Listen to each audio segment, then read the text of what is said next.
I do want to introduce our speaker. And it's funny how this came about through Steve Kennedy. He asked Dr. Spector to give a presentation, and in it he had the bio, and I read the bio. I said, wait a minute, I think I might know him. I think I was stationed there, Navy Hospital, Boston, blood research, it got to be. And so Steve gave us an intro. I guess his people met their people, and we finally got together. And Jesse and I started talking or communicating on this, doing a little bit of reminiscing. And I remembered I had some old LC Naval Hospital newsletters. Here we go. So I was able to pass some of those along. But it was great. But one thing I do remember when I was stationed up there was the Boston Naval Hospital, early 70s. The officer of the day always had to go to the blood research laboratory, make sure that the freezers were working. Maybe later, Jesse, you just mentioned about that frozen blood. I'm still fascinated by it. But they're doing really state-of-the-art work in blood research. It's kind of like a servo mechanism in engineering. The blood research was their own command, but they're within our naval hospital, so we took care of a lot of their things, and from security and all that. But they ran everything else, so we didn't see a lot of them except maybe in the chow hall, maybe having a meal or two. But I enjoyed working there, and I did go every time I had duty. Check out, make the freezers were working. I don't know how to do if they weren't working, but you had a good watch system, and I think you had your own people to do that. But so we did get together. But Dr. Spector, he was a graduate at Temple, originally from the Philadelphia or Pennsylvania area. Yeah, Philadelphia, yeah. And then Temple Medical School, and then in Abington, many of us know where that is. He did his internship. I guess they had internships then, right on the cusp when they're starting to. Right. Yeah, you get away with that. And then residency, University of Michigan. And this was in hematology and oncology, that type of thing? Yep, okay. And then New England Medical Center, and then Scripps Clinic and Foundation, and then the Naval Hospital in Boston. You were there from 73 to 75. And then pretty much your career stabilized where you are now. And you were from 1975 to 2007, you're a hematologist, oncologist at Berkshire Medical Center at Pittsfield. And concurrently, you're associate professor of medicine at the University of Mass, their School of Medicine, as your associate professor. And now you're the associate editor of La Posta, and have done many, many other things. So with that, I will let you take the helm. As you said, there will be no audio visual on this tonight. It's going to be discussion. We really want your opinions. He did say he would like to have mainly the questions at the end, unless it really is burning. I think that's the way we left it. Okay, sir, we're on, and we will all mute. Excellent. Thanks for having me. I really appreciate the opportunity. You took me away from my summer work. I've been going to Williams College for 14 years now.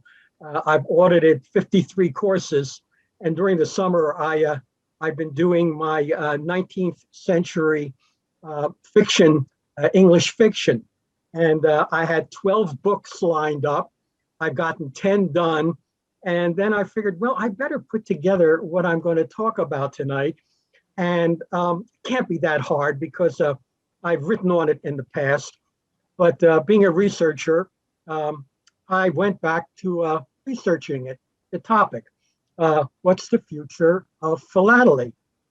And lo and behold, there went my English for the last 2 weeks, my reading, because I was basically overwhelmed with the amount of material that is now available in terms of that topic. What is the future of stamp collecting? And I thought, well, how complicated can it be? And I mentioned to you when you invited me, I said, well, what I'd like to do is have a dialogue with your group. I'm going to talk for about 20 minutes, but then I want to open it up to everybody. I'm going to look at the clock because I don't want to run over that. I really do want your input. And you might say, well, what big deal? I mean, we all know what the problems are. Well, what I found out was almost existential. It wasn't a problem of talking about the subject as a dialogue. It really wasn't. It was a problem of dialectic. And yeah, I know I was an English major, and what's the big deal? The dialectic is the idea that the material that I've read on the future, written by all types of people in the philatelic world, shows a tremendous contradiction. That was the word that came out as I was reading it. The president of the APS board of directors, I have all his literature. He has a almost diametrically different viewpoint of the future than a number of other experts in the field.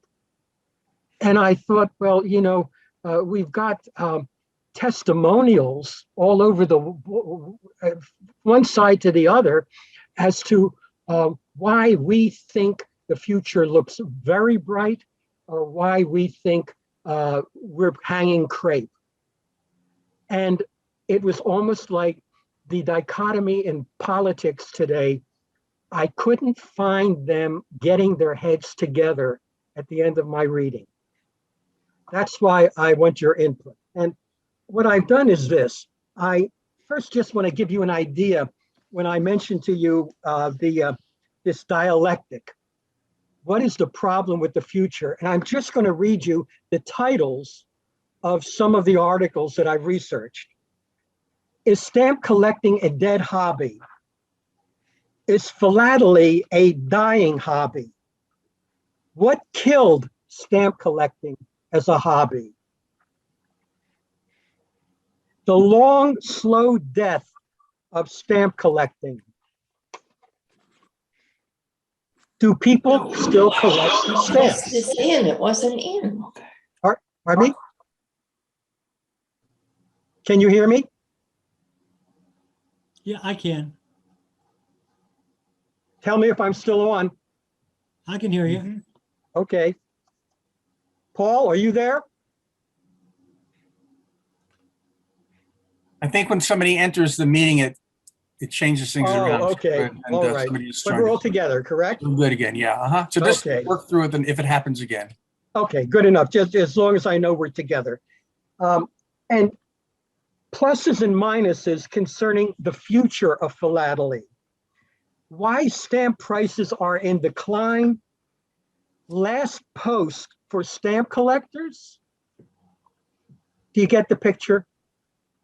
I feel maybe I'm a philatelic undertaker when I read those headings to you. And that's where I said, well, wait a minute. If I gave you the plus side, which I will give you shortly, you'll say, we're not talking about the same avocation. This hobby, these are two different groups facing the walls away from each other. So basically, I want to get away from the testimonials. Let me give you just, I wrote an editorial on this about, 5 years ago. By the way, I'm not a philatelist anymore. I better own up. I've been a postal historian for the past 10 years. I published about 150 articles up until now. And I have a book coming out at the end of the year.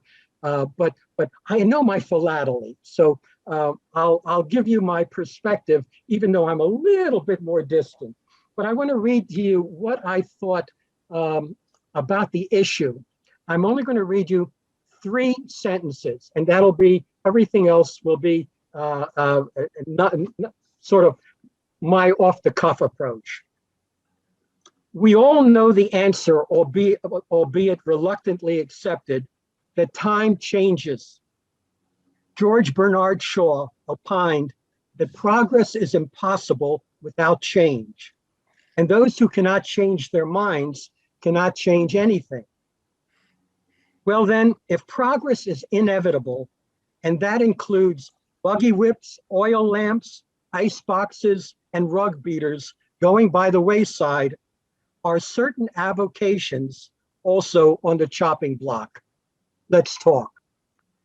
And that was my feeling 5, 6 years ago already, what about our hobby, our avocation, our profession, depending on what you do? And what I've done is then I've researched it from the point of view of 6 different points. I'm going to present each one of them briefly. You all, looking at you in your pictures, have been around the block like me. And I think I'm probably preaching to the choir with a number of the things that I go over. But bear with me, because I think out of the 6 points where I'll spend no more than about 4 or 5 minutes on each one, because I do want to leave all the time really for us to talk, I'll hit something that should strike your fancy. So the first thing I want to talk about, what are the statistics? Why did I even think about that 5 to 6 years ago and write an editorial on that in one of the medical journal, or one of the philatelic journals? Well, this is the best data that I could gather. Some people didn't even want to give it to me. APS, let's talk about the APS for a second. In 2020, the membership was 27,400. In 1991, the membership was 57,000. So 57,000, now that was 27,400. And I broke that down even a little further. I had to do this on my own, going through the back door. I then found out what the drop was in 2017 and 2018 and then 2020. They are losing membership at the rate of 750 to 1,000 per year. That gives you an idea. I'll give you one other one. I was on the board of directors of the Society of Israel Philatelists. Our peak as far as membership was 1,700 in the 1990s, late 1990s. Then at the present time, when I was still a member of the board, I did an assay of our membership, and I found out that our reported membership, now remember our peak was 1,700, we recorded 700. 700. From the late 1990s, we went from 1,700 to 700. Now, it gets worse. I then went to the people who do our tallying, and I said, give me the breakdown of the membership, because we have people, and a lot of them, who are permanent members, who are indefinite members. Turns out we had 400 who were lifetime members. When we tried to track them down, we found out that we couldn't even get responses from about 250 to multiple phone calls and emails and letters to the home. Were they dead? We couldn't even find that out. Now remember, we're all kind of gray-haired to begin with, and it would not be unusual to lose people along the way. I'm a doctor, you can't fool me. So the thing was, out of the 700 where I had a real to-do with my board, what was the real number that we had left? And it turns out that I came out comfortably that we had gone from 1,700 to 450. There were board members who did not want to buy it, even when it was staring them in the face with the data that we had with the breakdown. Finally, let me give you one more. Lynns Stamp News.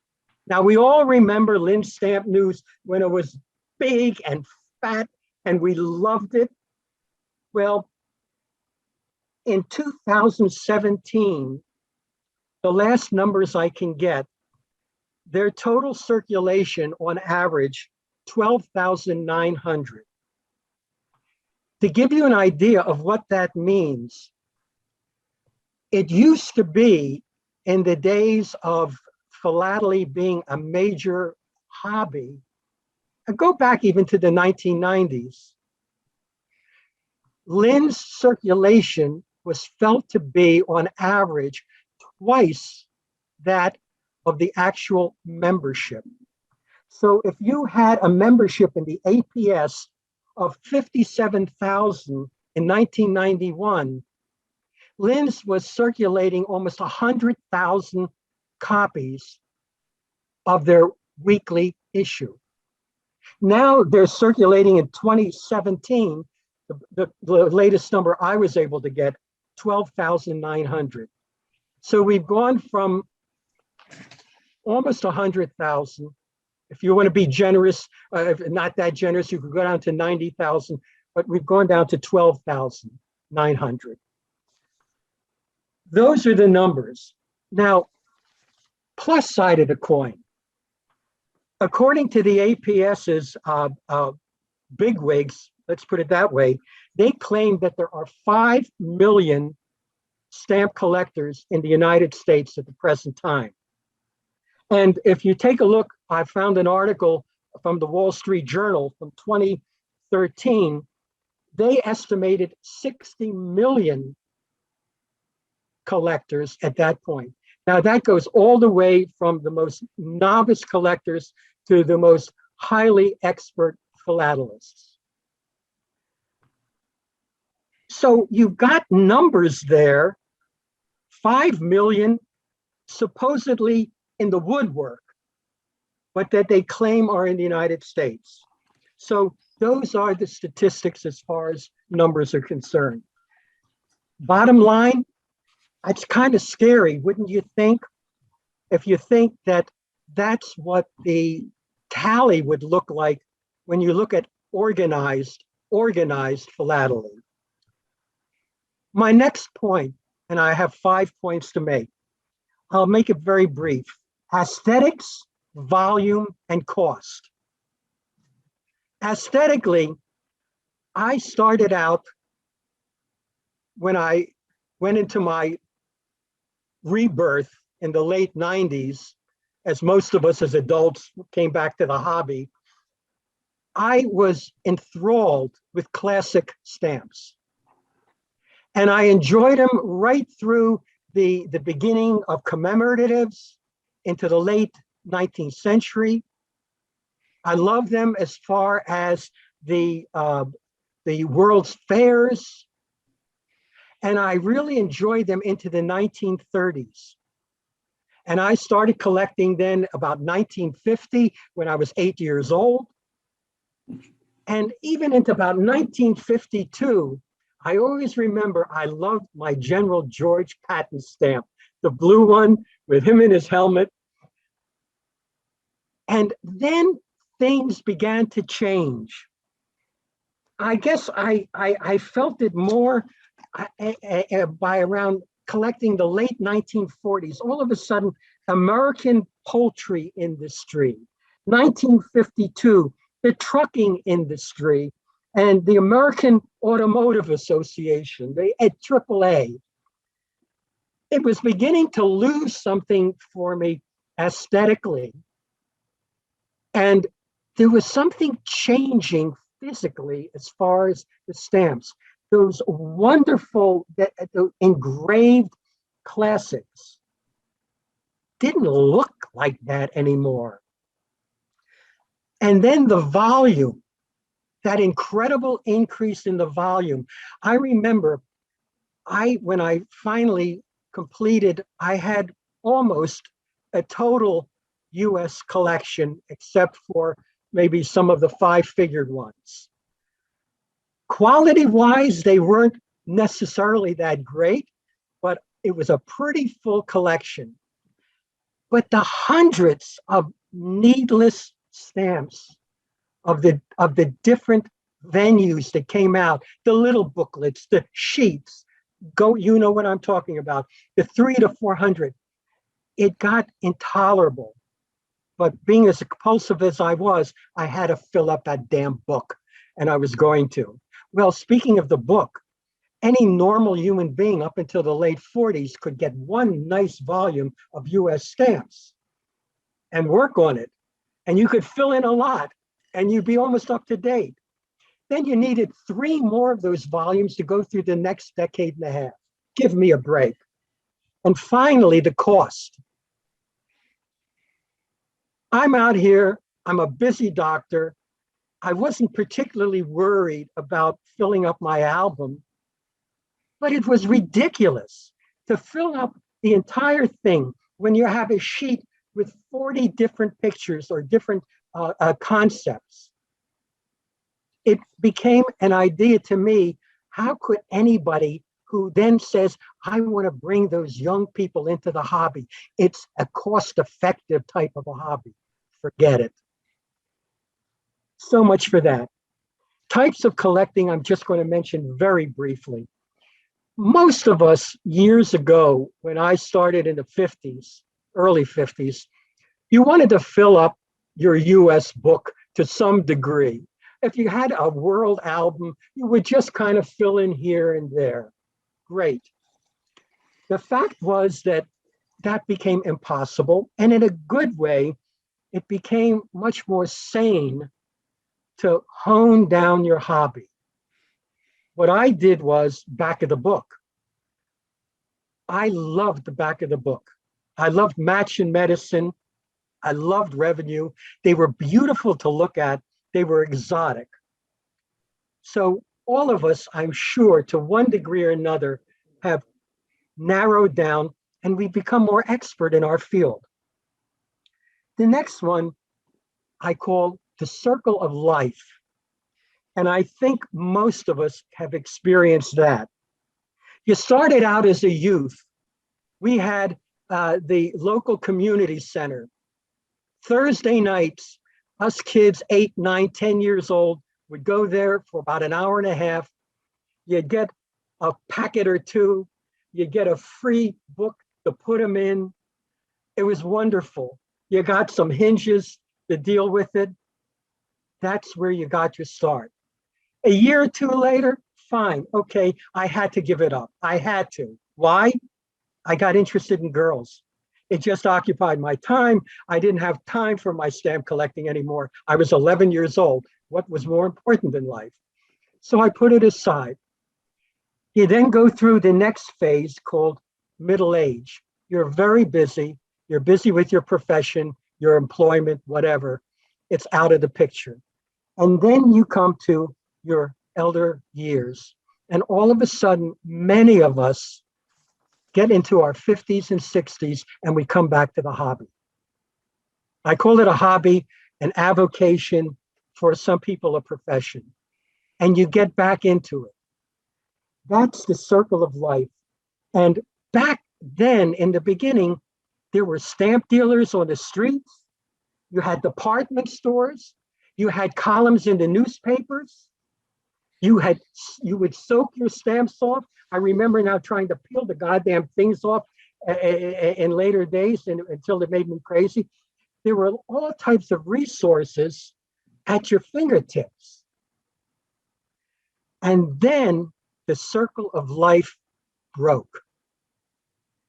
Because then we came to the effect of electronics. And now I'm getting to the last couple or 3, because I do watch the clock.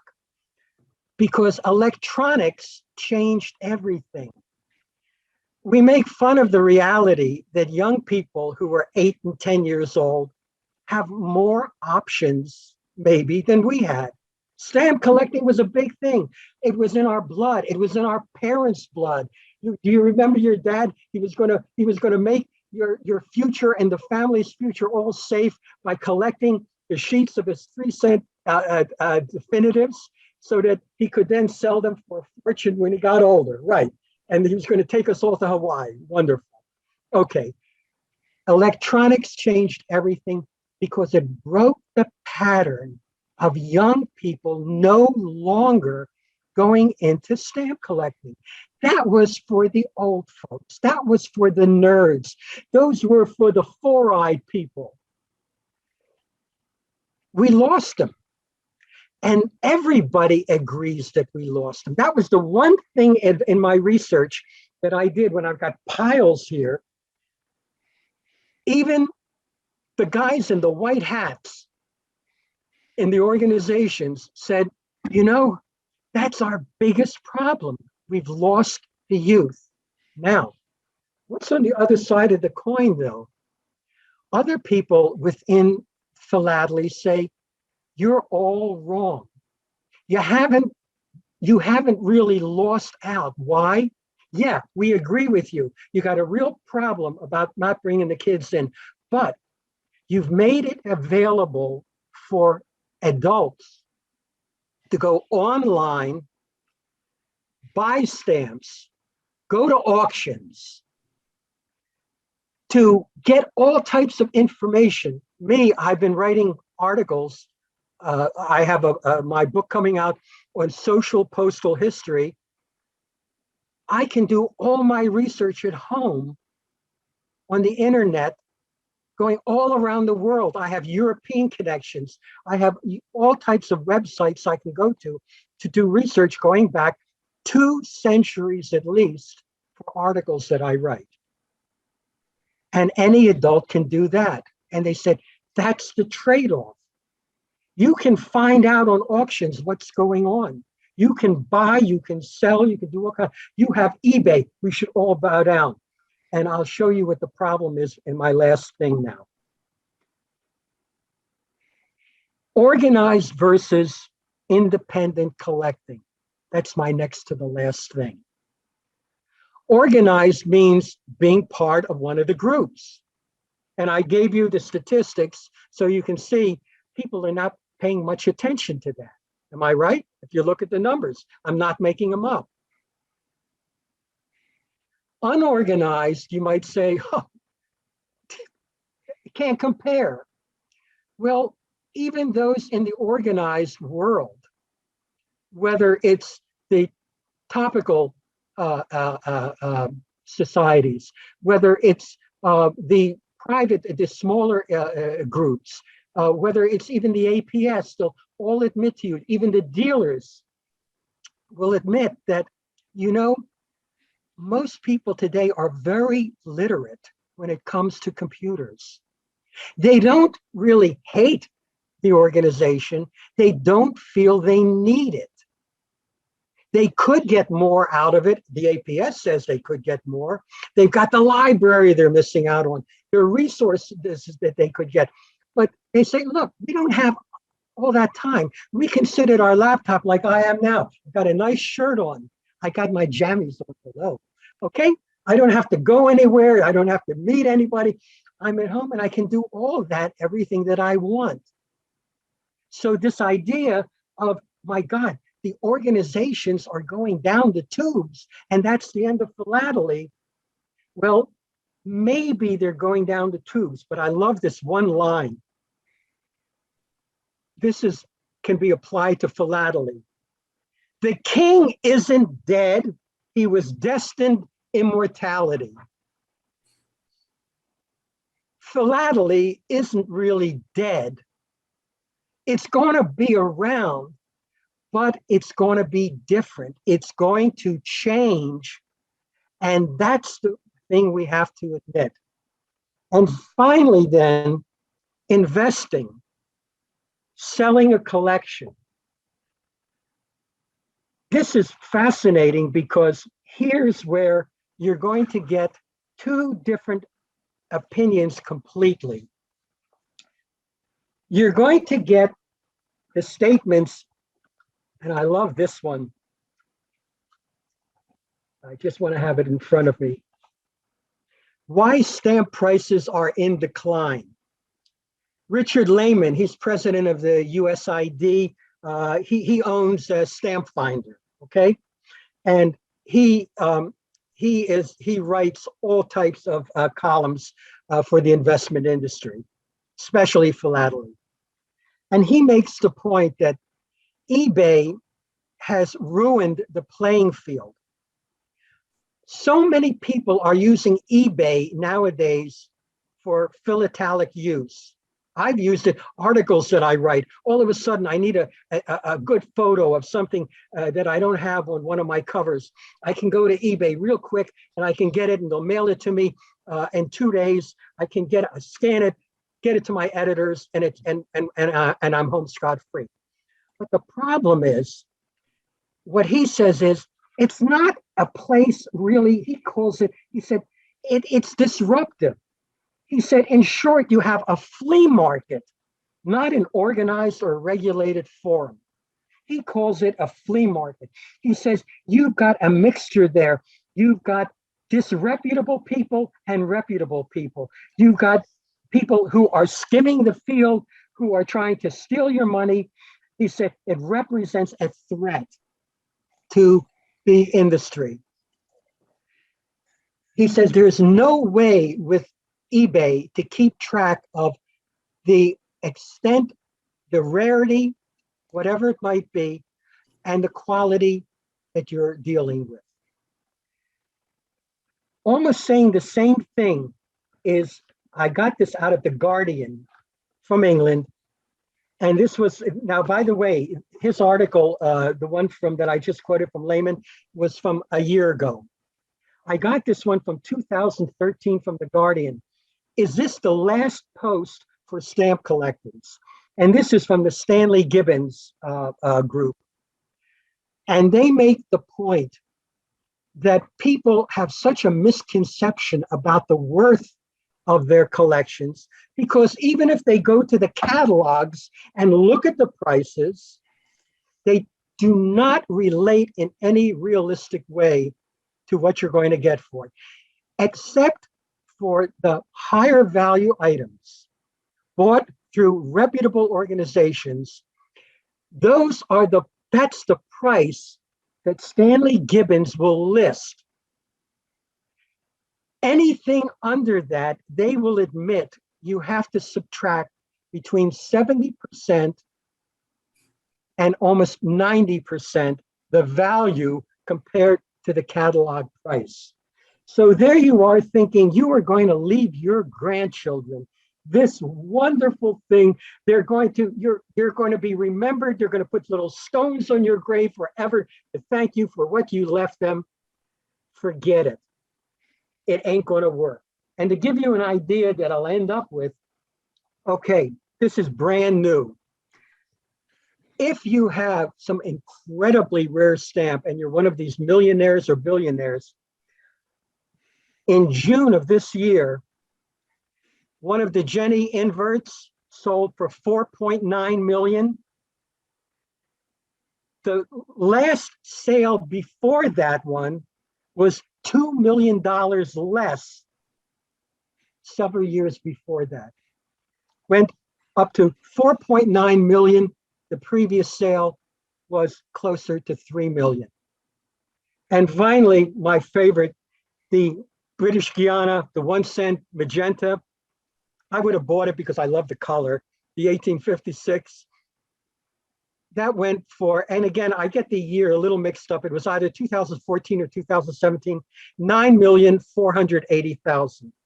See, for that, I would put the money out. I'd stop at maybe 8 million, but you know, I didn't want to be greedy, let somebody else have it. But yeah, you're going to get your money's worth and you're going to make your family happy with what you leave them. For most people today, unless you're in a higher bracket, investing in stamps is a risky business. And to be honest, this is interesting. In England, I did not know this. Stanley Gibbons does not go along with this. Most of the most reputable stamp dealers will not deal with investors in stamps, only with philatelists. Isn't that amazing? So I'm done. What's to be? And this is what I'll leave you with, and then I'll open it to you. This is the article that came out just about, it was in Lynns. And let me get it right here. I don't want to be without it. There was a group meeting. Here it is. Nope. It was a summit. I don't know if you all know about this or remember it. This was in 2016. This is from Lynns Summit on the Future of Philately, considers concerns and ways to take action. 30 renowned, iconic individuals and groups or groups, every major one you could imagine, the APS, the American Philatelic Research Library, the Stamp Dealers Association, First Day Covers, American Topical, on and on and on, got together for a 100-hour seminar. Actually, not a seminar. It was a public meeting to decide what needs to be done. Shake your head if you remember this. Not too many people were aware of this. It was in Lynns. And what bothered me, I'll just give you the conclusion. They came to the conclusion that young people weren't coming into the hobby. Amazing. And we have an image problem. Who would have thought that? Thinking that the hobby is passive and dull and for, quote, old fuddy-duddies. Yeah, I didn't know that. And get this one. And they said, people don't realize this is a low-cost hobby. Did I just talk to you a couple minutes ago? Is anybody listening? And then finally, we've got to get the hidden collectors who can be drawn out by opportunities that we can offer them.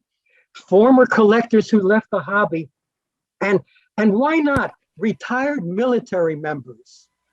Well, the last thing was, oh yeah, and one other thing we should really do. We need to have a name change for our big stamp exhibitions. We don't need something with the pecs on the end. You could take that a lot of ways, but I don't want any smiling from you guys. The reality is that these were the things that they said we need to address. Now, how were they going to address it? We will set up a committee that will meet and make recommendations. And 3 years later, I found the final article in Lynns. The committee has met and is now working on ideas. End of my discussion, and I'm opening it up. Paul, you have to take over. I have a couple of things to say. Okay, I'm good. Yeah. Yeah, but Paul, would you direct it? Yes. Just thank you for putting that together. All that good information. We'll give you a Zoom cheer on that. But I think that's just going to start us going. Who wants to lead off with an opinion? May I express one? Yes. A couple, actually. Go ahead. This has been of concern to me for many, many years. And some of the beliefs, and it ties into our presentation by Jesse, is we don't want to write off young people, but they are not the future of philately right now, in that they love their gadgets and so forth and so on. And I'm referring very much to our club. Our club brought in a lot of members in middle age. That's the age to bring in members. In looking at what brings people in, and one way to bring people in is looking at psychologically, what motivates people. Motivation is the satisfaction of personal needs. You raise the question, what need does a person have, and how can you satisfy that need? Well, if I may quick, without taking up too much of our time, cite 10 motivations that we need to cite to bring people into philately. One of them is philately can be pursued anytime, anywhere, any length of time, under any weather conditions. Now, you love golf as I'm thinking middle-aged people. You love golf, you can do it when the weather is nice. You like to fish, you can do it when the weather's nice. You like to ski, you can do it at certain times. Philately can be pursued any time of the year.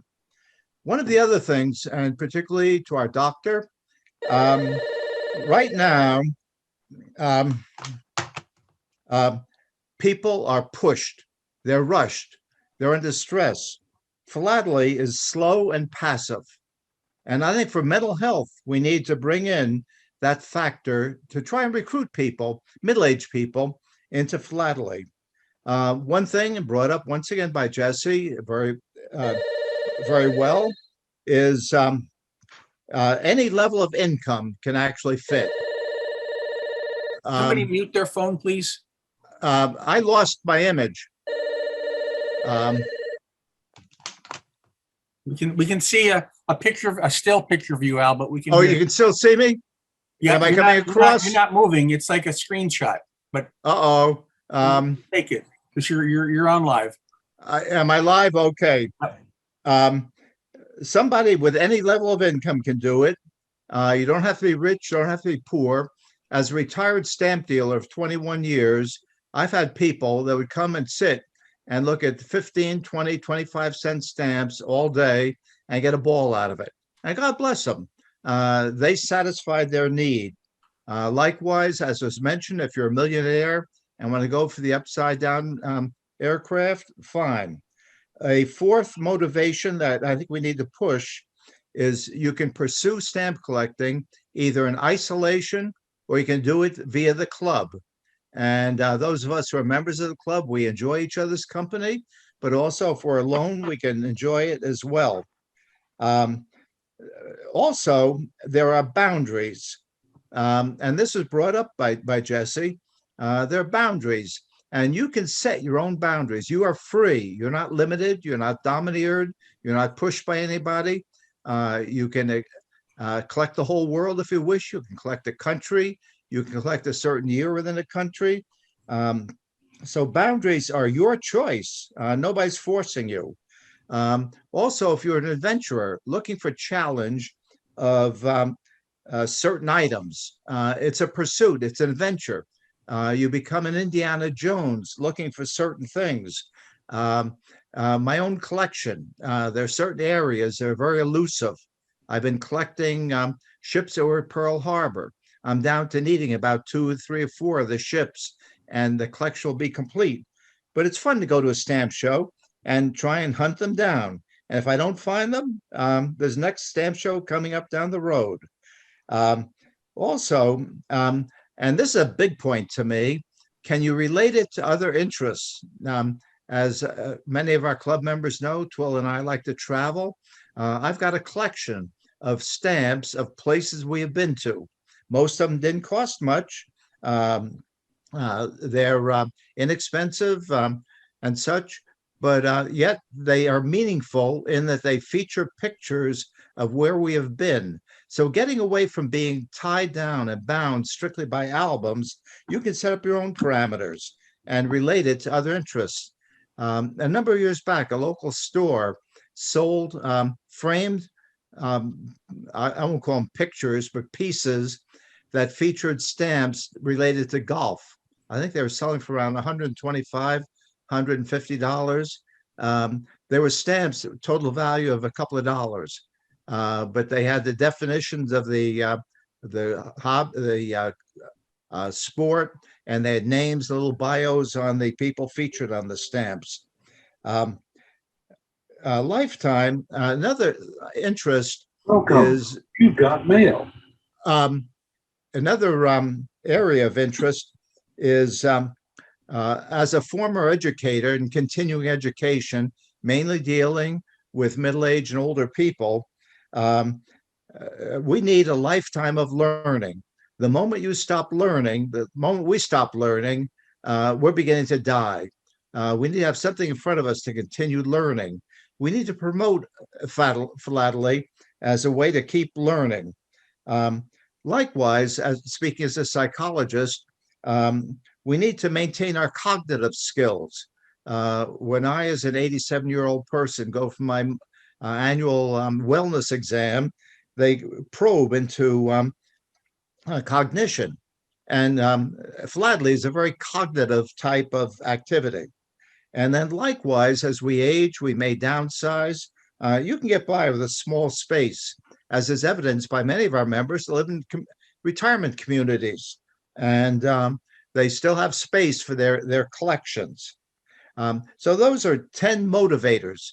And I think what we need to do is get out either in writing or in person and promote the 10 things that should motivate somebody, particularly somebody in middle age or a little older, to get interested in philately.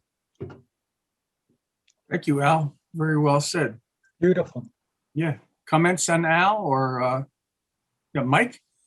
Yeah, I've got a comment about how to interest our children into the collection, into what I collect. I've got a 30-year-old and a 25-year-old. They don't collect, they're into their own thing right now. However, I've gradually specialized my collection, and when I have the time with them, explain what I'm collecting, show what I'm collecting and where it's going. And over the years, they've shown more and more interest. They're not interested in collecting right now, but I'm growing the seed for them when they get to the middle age 50s and they have my collection, that they know what it's about, they know what I've done, and they know how and what to do to maybe enhance it. And a number of the things I collect have a family history collection, connection. Like, I come from obviously England, so I've got a Queen Victoria collection. I'm interested in aero philately, and I've got some specialized collections there. My father came from Germany, so I've got old German states, and he communicated with his cousin in Switzerland, and I've got a Bundeswehr card collection. And I show them what I collect and teach them, what's missing, how the fun of the hunt, as it were. But I think that's sowing the seed for growing collectors down the road.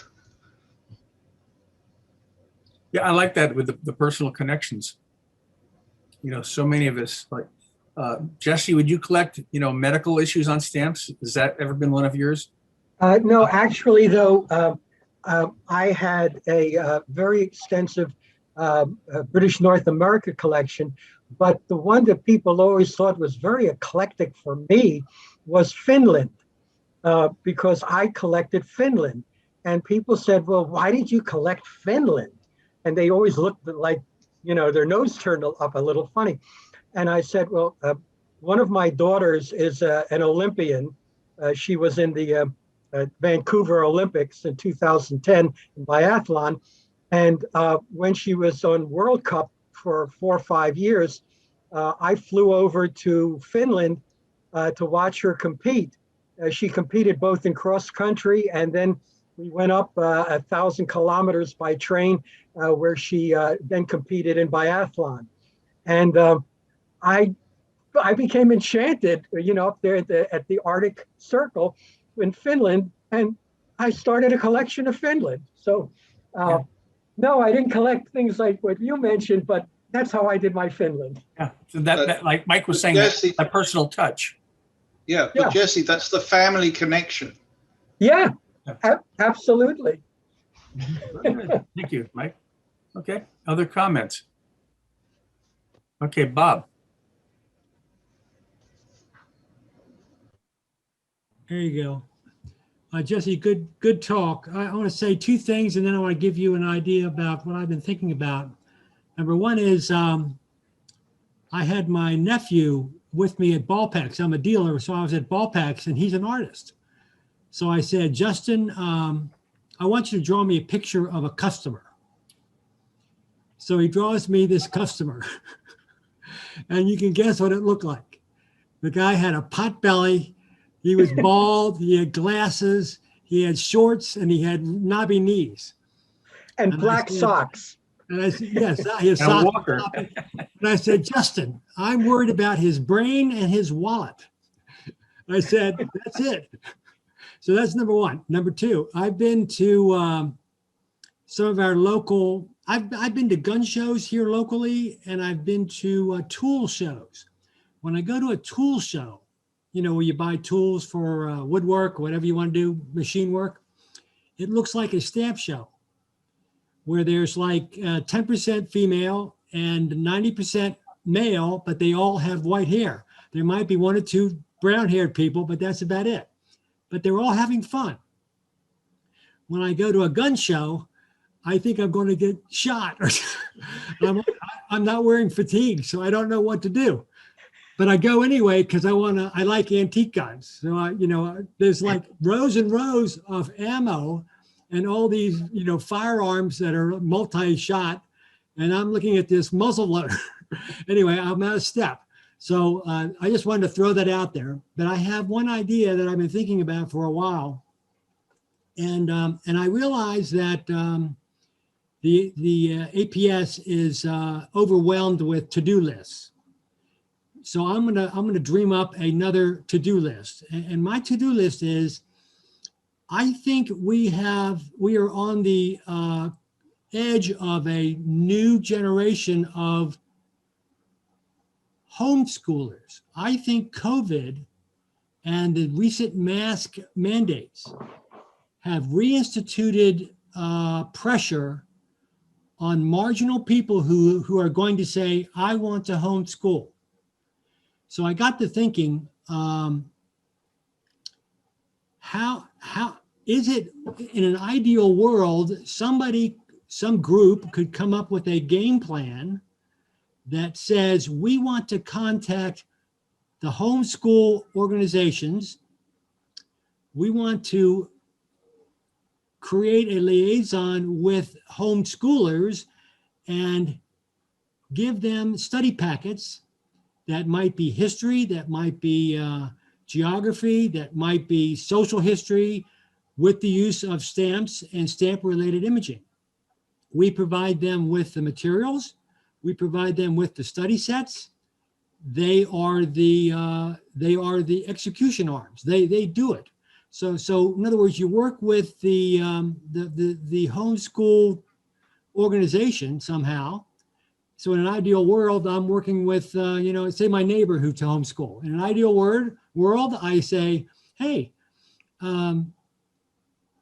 how would you, do you have any, what's the ethnicity of your group? Do they want to collect foreign stamps? Are there Black people? Are there Hispanics? Are there Chinese people? Are there Europeans? Are they interested? Can we develop some study sets? Can we give them some used supplies and show them how to use the information that stamps provide as a springboard to do a lesson? And then the idea would be it evolves into a one frame exhibit or one page exhibit and then a one frame and so forth. So that's a simple part. I certainly agree with everyone who says middle age and older people are certainly good targets to recruit for the hobby. But I'm just looking at this phenomenon of COVID and the realization that our school system is not as revered as it used to be.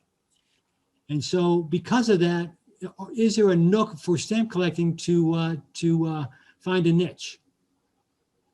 So FYI, I just wanted to throw that out there. Very, very good idea. Thank you. Yeah, homeschooling.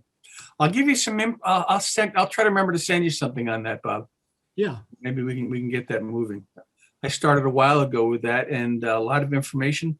When it came down to the person who was going to be carrying out, everybody else was enthusiastic but her. Yeah. And never returned any of my emails, phone calls, or anything like that. So, Power. it's a critical person that can do it. I can imagine I'd still be doing it 10 years later, but Yeah. Too bad. good. Homeschooling. Mm-hmm. Bob Kotanchik. Hi, just a few comments. First of all, thank you for the presentation. One thing, I think you have a very US-oriented perspective on the hobby. If you look around the world, I think you will find that where there are economies with strong, very strong economic growth, looking back into, say, the 1970s, 80s, and maybe up to the mid-90s, Japan had that, and stamp collecting grew tremendously there. Since then, China, and now more recently, India has had tremendous economic growth, and stamp collecting is growing by leaps and bounds in both countries. And if you look back historically, I think stamp collecting in the United States really took off when we were undergoing tremendous economic growth as well. So I think there may be some correlation between a country's economic growth and the interest in philately. I think that might be an interesting study to make. Another thing, I have I have three grandchildren. I've tried to introduce stamps to all three of them. My older one, the two older ones are also very competitive swimmers. They have swimming schedules that are just unbelievable. And they both have made state championships here in Pennsylvania, the finals. And my older grandson also qualified for, he's now at college, also qualified for NCAA's championships. So for a while he was interested, and the thing that really interested him most before swimming dominated his life was detecting watermarks. He loved doing watermarks. My youngest grandchild just turned 13, and we went to the Postal History Museum shortly before the pandemic started. And the thing that he loved most was going through the pile of stamps. They have a pile of stamps there where I think each person is allowed to take maybe 5 to 10 stamps from that pile and take them home with them. He absolutely loved that. Since then, he's actually gotten more of an interest in coins, but the recent issue of droid stamps for with droids here in the United States, I think has piqued his interest again. And I think I'm going to see if he's also very much into Star Wars material, and there's a lot of Star Wars stamps out there. The British have done a lot of Star Wars stamps. And so that might be another path to try to bring him in. Also, another stamp club that I belong to, we had Scott English, the executive director of the APS, as a guest speaker a couple of years ago. And they had just recently, I guess, highlighted some very young collectors that they at I guess what might have been one of their summer events or something like that, and they were in the APS journal and so forth. And I suggested that why not take these young collectors that are seem enthusiastic now and form something with them to see what kind of input they have for what would attract young people to stamp collecting. I was really disappointed because I felt my comments fell on totally deaf ears, and nothing ever did come of it. And let me see, I have another.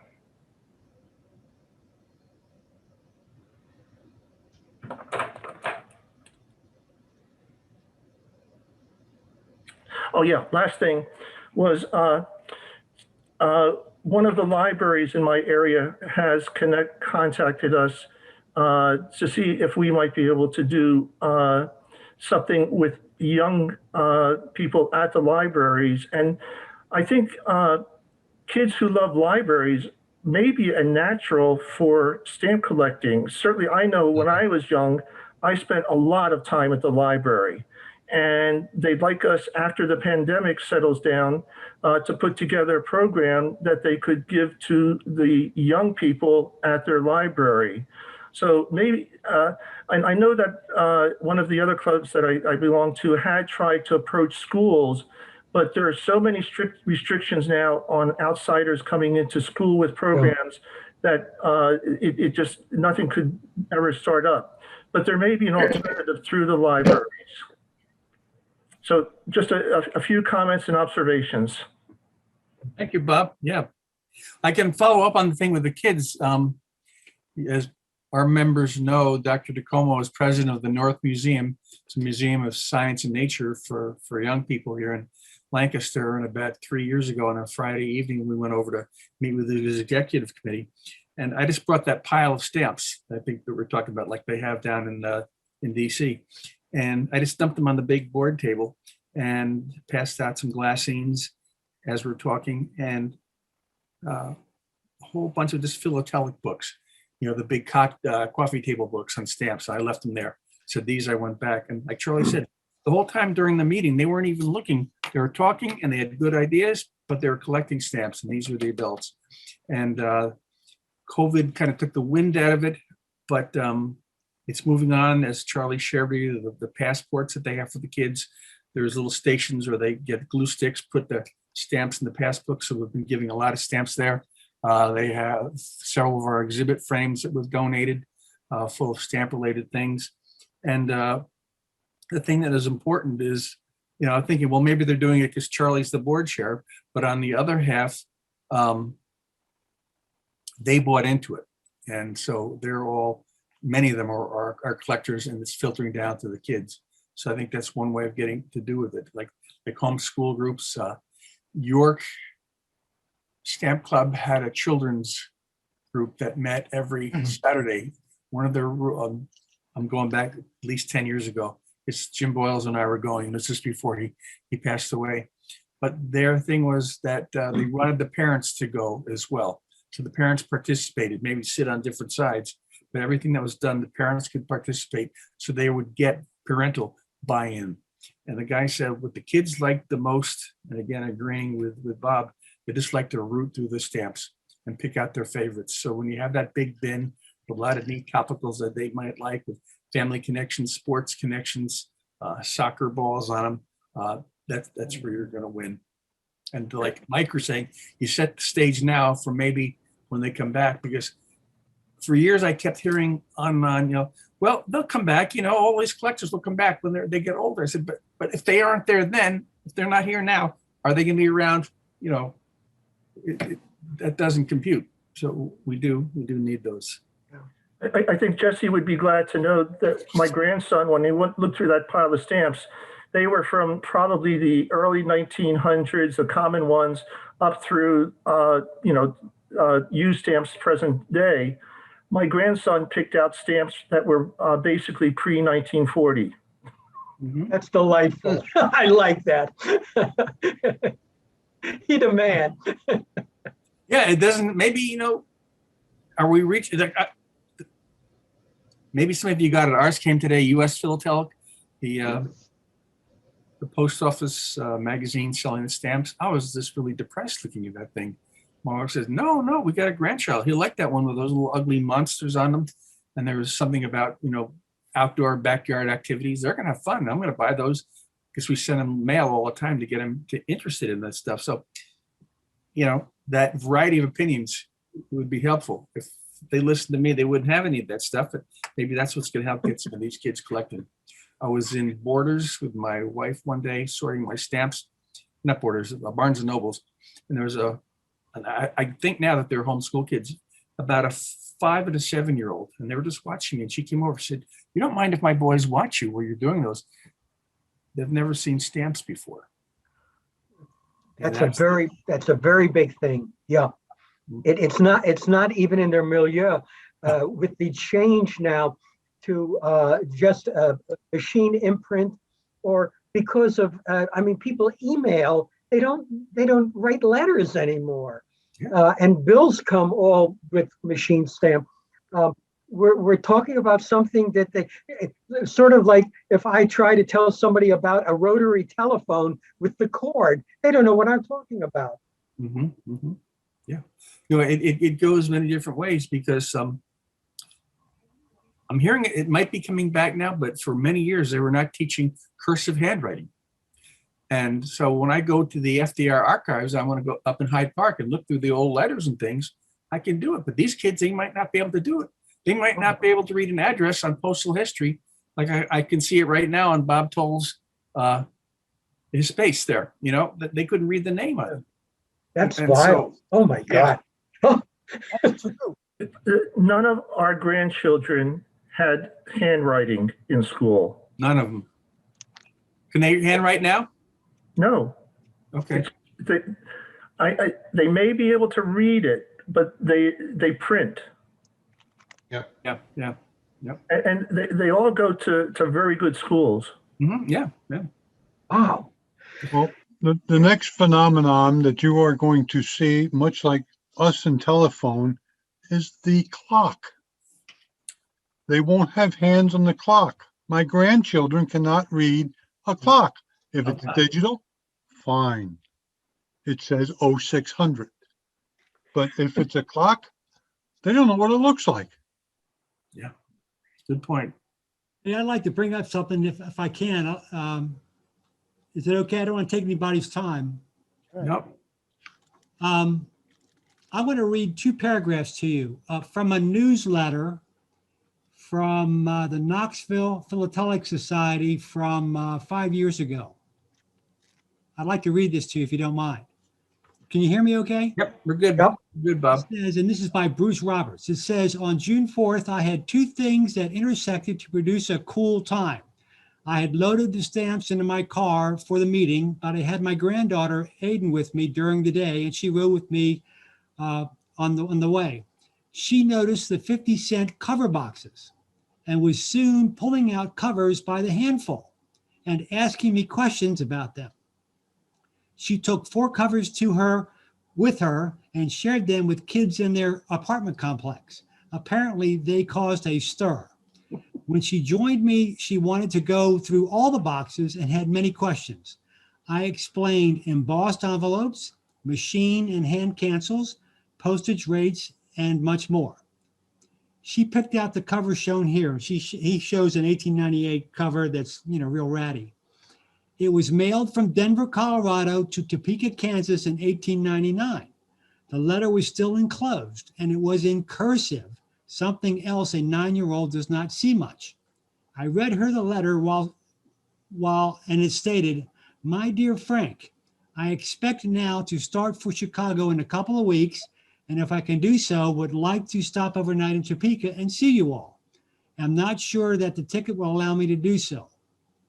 This led to a discussion of 1, railroad travel, railroad tickets, letters carried by rail, steamboat, and airplane, letters canceled in Denver on November 27th at 1 p.m., and backstamped in Topeka at 8 a.m. November 28th. How? And 5, lack of email, so that the only way people could communicate was by letter. She was amazed that something 114 years old could be purchased for 50 cents. Aiden spent nearly 4 hours hunting interesting covers. You might be well rewarded if you consider sharing old covers with a child, not just old stamps. That's wonderful. He made a good point. Wonderful. And I think in terms of stamps, I've actually come to the conclusion that if you want to bring a new collector into stamps, you start with the Washington Franklins and show them the subtleties and the rarities, because they might learn it quick and help you later. Good idea. I like that.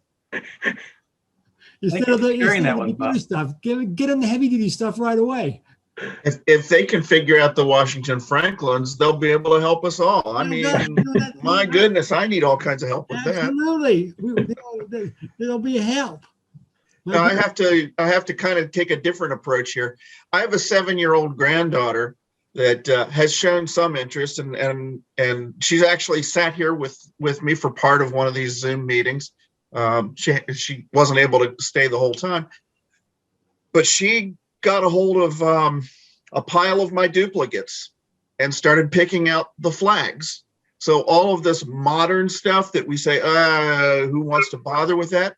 She had a blast just picking out 32-cent flag over whatever and 29-cent flag over the White House and all of these things. We've got those set aside for her. And I had some scrapbook type albums that I had basically, that's going to be a topical collection for me, and it's just kind of supplies set aside. Well, one of those had to be turned over to her so she can start her stamp collection. So my 7-year-old granddaughter is all enthused about flags on stamps. and it's all modern stuff, Wow. but Yeah. it's the colors and things like that that caught her attention. So she jumped in there with it. Yeah. So it's not dead. It's going to look different. To our speaker's point, it's different. And maybe it's not the widespread thing that it once was. There's too many other activities out there, but this hobby is gonna be around for a while. Kids like to organize and sort. Yeah. You know, Yeah, what me. goes with what? How are they the same? How are they different? Mhm. Yeah. Dave, piggybacking on that, that's how I started in stamp collecting. My father gave me a pile of stamps, sort them out, figure out the countries, and then I had to show him where the country was in the world on a globe. So it was a teaching thing. So with the flags, you could now start with different flags of different countries and use it as a geography lesson of learning places in the world. And in reality, we've had those kinds of conversations. Well, that's funny looking. What's that? Oh, well, that's from this country over here. So it's sparked a lot of interesting discussion that is appropriate for a grandfather dealing with his 7-year-old granddaughter. Even different currencies. I remember getting some of those cheap Chinese stamps from the 20s and 30s that came in packets. And I said, look, Dad, I got $100 stamp. You know, and Shanghai Shek on it or something. But, you know, he explained to me, you know, it's a different system of money and it's probably worth, you know, I think he grabbed some of the green stamps from our trading stamps and showed him. He said about the same as these. Yeah. It was interesting to know that. Yeah. Considering that they're not always teaching geography now. Mhm. They're not always teaching geography. So stamp No, they collection. don't. No, They don't. They Nope. really don't. no. I was going to make some points, several of which you've already made. I won't belabor those. But the one that I wanted to hit on was the question that was asked, what happened to stamp collecting that people stopped interest? And it was greed for all intents and purposes. They needed more money. And so they started putting more and more stamps out. Yeah. And you Yeah. can go so far. And at that point, you're going to say, wait a minute, I'm Yeah. not going to keep doing this. I was of the opinion that I thought these beautiful sheets they were doing were great. When they had a sheet of somebody and they had a border on the outside, really neat stuff. And then I started thinking to myself, well, wait a minute, Scott doesn't count those anymore. Why does the white plain sheet count? That's the same stamp on the entire sheet. Shouldn't be in the catalog anymore. It doesn't belong there anymore. There's so many things they're putting in more and more and more. And now they're doing imperfs and press sheets and all this stuff just to sell, not for postage. Yeah. And as you said, if the kids don't know what postage is, they aren't going to collect it. No. Same thing as telephone. But you know, I think Jesse touched on this, and that is the old way we used to collect, or at least how I started, the same way he did, and that was an album and completion. You wanted a page filled because the stamps look lonely, so you picked a page that you could buy the things, and then you wanted to graduate to better pages. But completion is maybe out of date. It's impossible to be complete, and many of us don't find it interesting. So I think promoting specialization makes sense. It does. You're right. And the greed started earlier on. My dad was an avid collector all his life, and when it went from, and you put everything in with a hinge in an album, and when it went in the catalogs to mint never hinged, he was livid. He said, "What are we doing? Valuing gum now?" And he was a traditionalist, had his albums, and I mean he switched to some hingeless albums, but you collected in the 20s and 30s and 40s, you didn't have.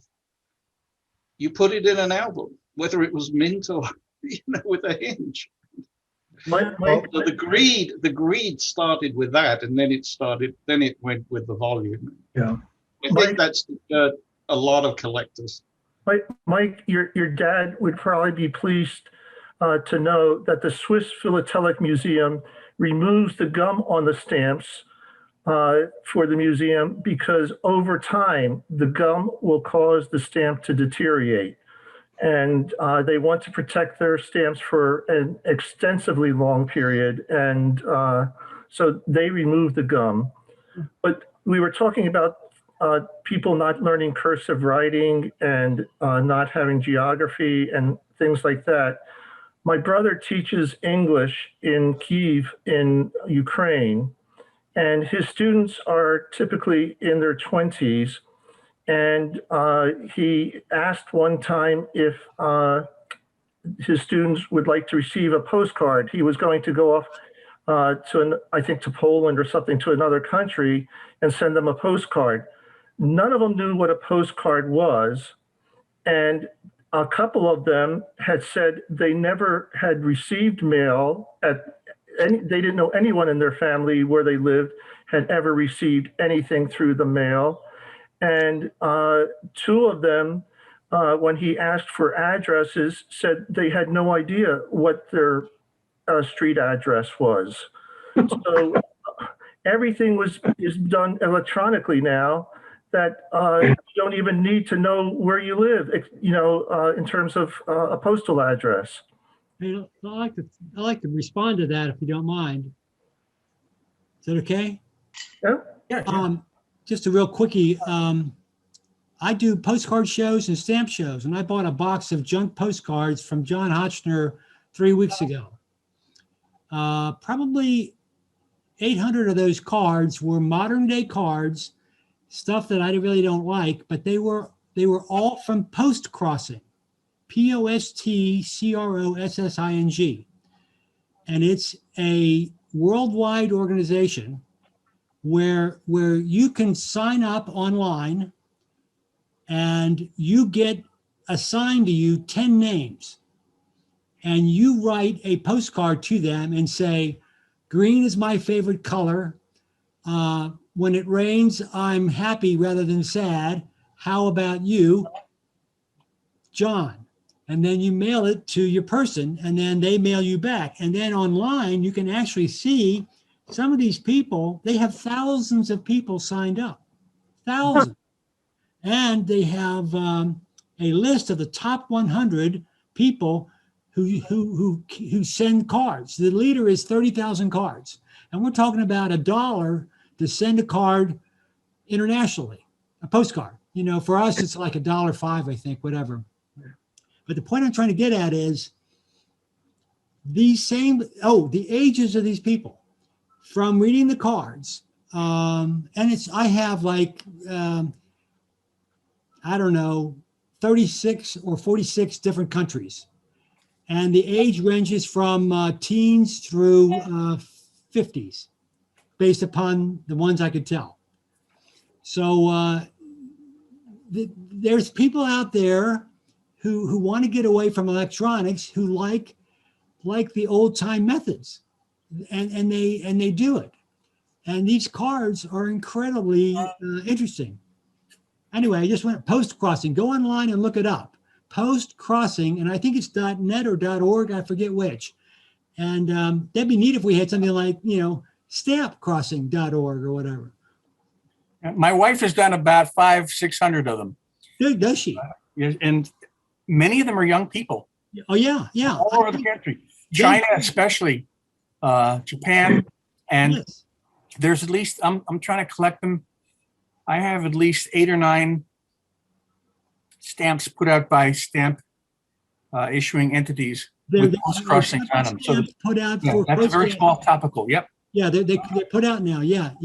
I just went back to see if I had a pile, but I don't. I was going to hold them, but yeah, it's really nice. She got more into the calligraphy and different kind of writing groups. I But think yeah. it's been going on for 15 years. Yeah, you can look up your own record. You can look up you get all the pie charts. Whoever does it, very statistically oriented. Yeah, I pulled out enough for a 2-frame exhibit in case I wanted to whip one up one time.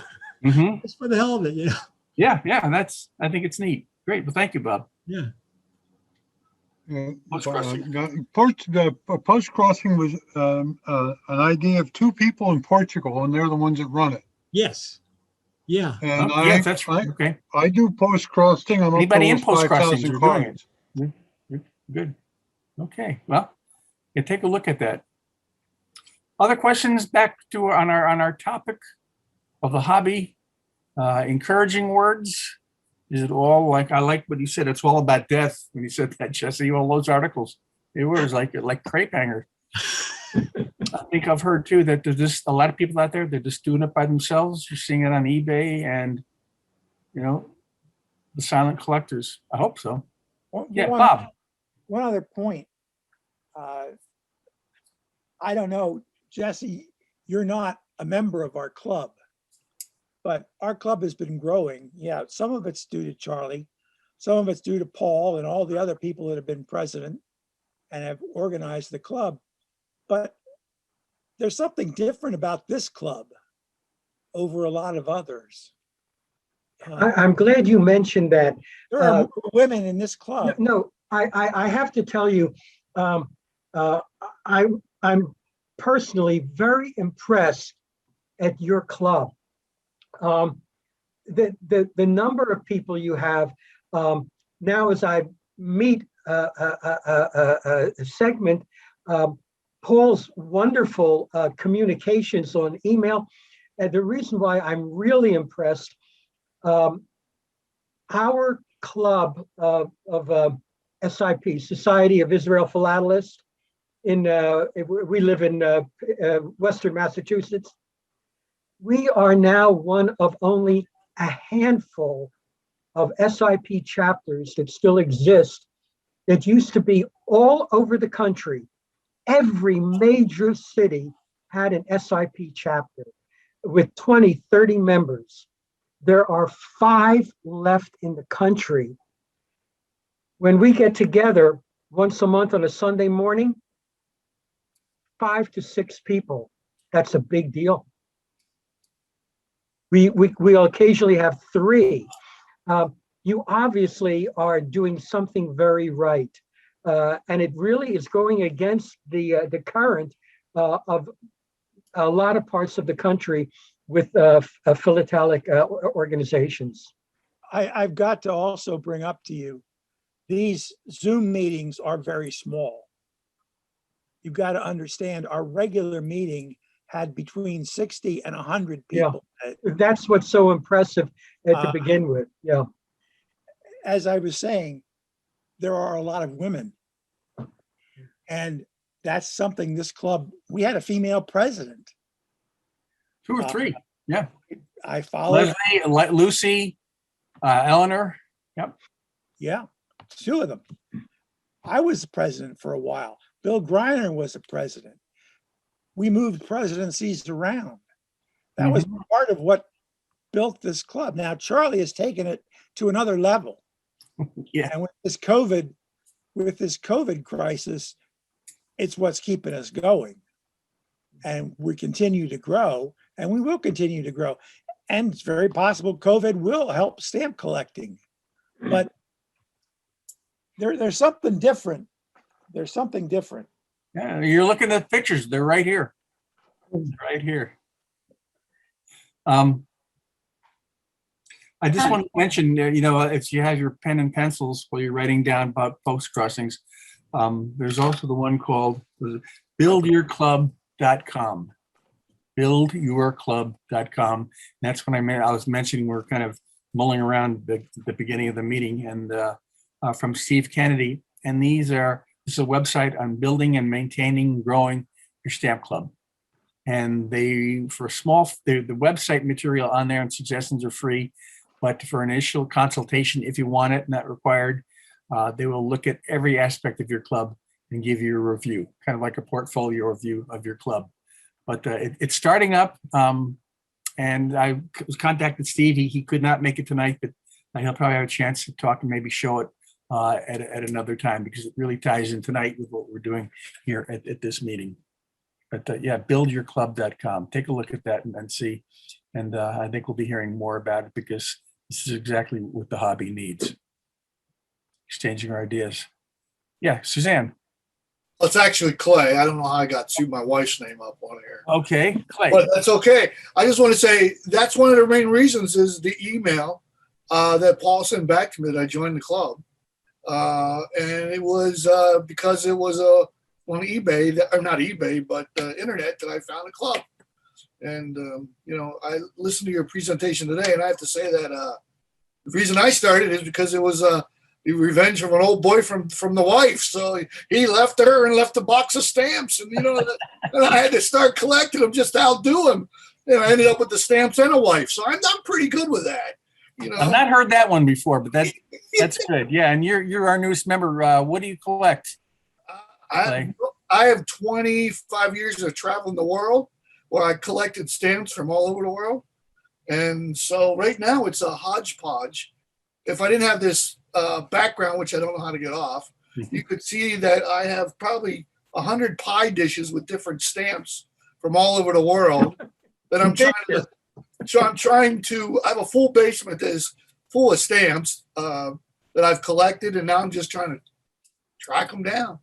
Yeah, you just retired, right? Yes, sir. And now you're paying the piper. All I buying for 25 years. Yes. They've Good for been. you.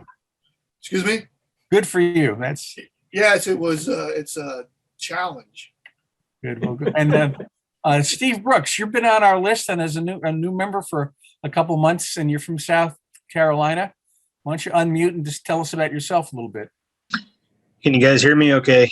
Yep. Yeah. So I appreciate it. Thanks for letting me in the group. You went through heavy screening. You all you need was that $10 bill. No, we're glad to have you. Charlie's been a great help to me over the last couple years. His knowledge and helping me. I'm a little bit different peg on the wheel. I'm 44 years old. I've been collecting since I was 6 years old. And I didn't follow so much of the life cycle that we were talking about. I never really put the hobby down and stuck with it. So now I've got a wing on my house that is dedicated just to my stamp room. My wife's in the background, and she doesn't hate the hobby, but well, Don't turn your back. Yeah, exactly.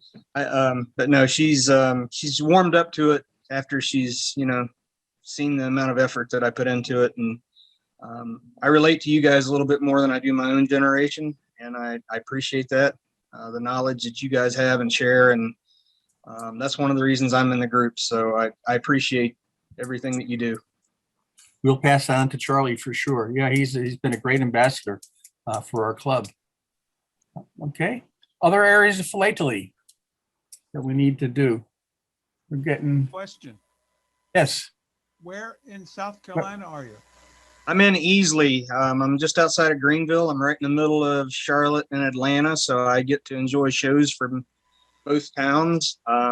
I will tell you, I'm originally a Buckeye from Columbus, Ohio, so don't hold it against me if you're a Penn State fan. Or University of Michigan. Yeah. Nebraska. Yeah. Syracuse. Not the biggest Michigan fan by any means, but yeah, I grew up in Ohio. We were talking about areas of interest earlier. I do a lot of genealogy, my wife and I do together, and our families are from West Virginia, and we do, a lot of genealogy in the area and a lot of coal mining backgrounds and things like that. So that is definitely part of my collecting interests. So I have a lot of mining and certificates and things like that, and revenues, and it definitely plays into. It's amazing how you bring other things in, aspects of your life and what you do, and they just sort of roll into your collection. Unfortunately, I've rolled way too much into my collection, and my room is quite large. Steve, how close are you to Fort Mill? That's on the south side of Charlotte, so I go to Charlotte pretty regularly. I work on industrial label printers, so basically sticker printers, like stamp printing machines. I've been in the printing industry for about 25 years, so I travel extensively across the country. I fly and drive throughout the week, and I spend a lot of time in Charlotte. Yeah, my sister lives in Fort Mill. Gotcha. Yeah, it's about And- 90 miles from me. And Steve, my wife comes from Dayton, Ohio, or close to Dayton. And I met her. I worked out there in Ohio for 10 years, and so we're Buckeye fans. Yes, very much so. Another troublemaker. There you go.